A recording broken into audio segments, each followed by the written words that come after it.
It was April 2012. I was turning 70 years old, and we were going to celebrate by going up to Victoria, BC. So we asked a young woman to come and stay, and she did. The second night, she could not sleep. She felt restless. She felt like something bad was going to happen.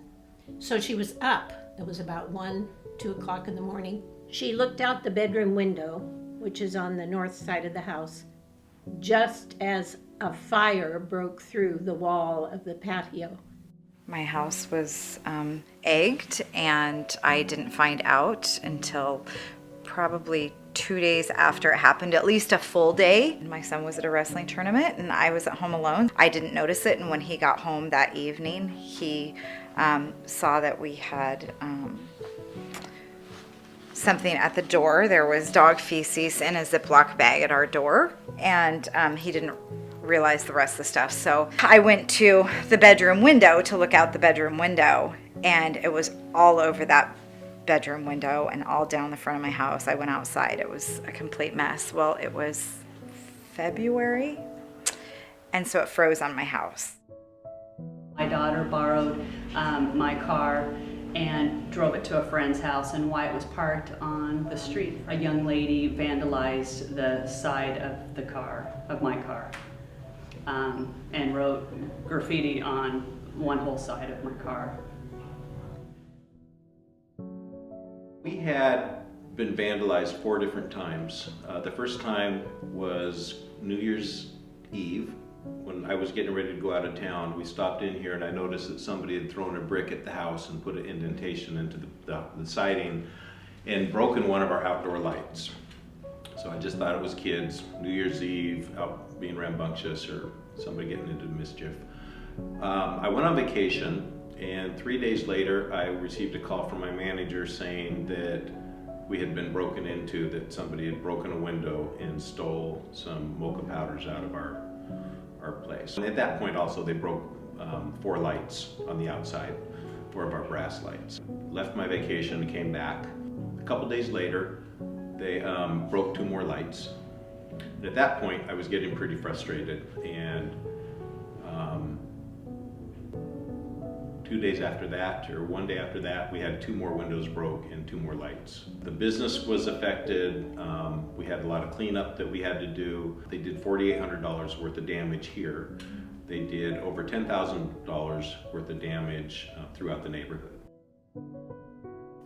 My son didn't know who did it. I kind of took it out on him, which wasn't right or fair. I had gotten estimates done for the house, which was a huge endeavor to get painters and contractors and stuff to come out and give you estimates. Months went by. I still never found out who did it. And then a mom had come to me and said that she was driving the boys in the back of her car and heard them talking, and that she knows who did it. I said, I'd already told you guys I would go with the lowest bid I found, and I'll pay the rest out of my pocket because I want it done properly. I didn't want to see these kids have felony charges and go through the court system and have a record, and so I did want to work with them. Being a single parent, just the time it takes out of my busy day, trying to raise my 2 kids. And, just getting through the day. So the additional of the hassle of having to take the car in to get repaired and those type of things. So just that additional stress. But I would also like to say that she harmed no one but herself. After this, my daughter had to pay $500, but in the big scope of things, that's nothing. She can keep babysitting, she can make money. That she did not harm my daughter.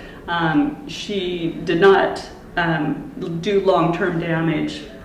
So my daughter will continue to go on and have a full and great life.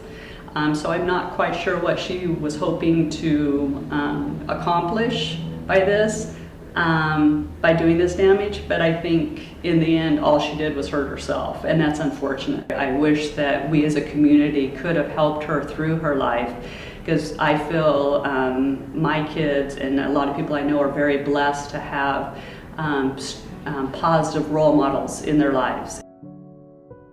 We had a barbecue there with a propane tank, If the fire reached that propane tank would explode, and it would explode laterally, meaning that the fire could have reached our house. So our house could have been burned down too. I had just 9 months previous had been diagnosed with breast cancer. And so it had become my healing place as well. For my wife, in her recovery, that was a special place too, yeah. It's going to cost me 39,600 cups of coffee to cover the damage. 39,000 cups of coffee I have to sell to cover the damage that they did. And I don't think that they think about that. I think that they just go out and they don't understand the effect that it's having on the people. I know that one of the individuals is now back in school. He's getting A's and B's. He's on the varsity swim team. He's making restitution. He's making payments. He understands that what he did wasn't the best choices to make, and he's making it right. The other individual is still struggling, and he's getting the help that he needs, I hope.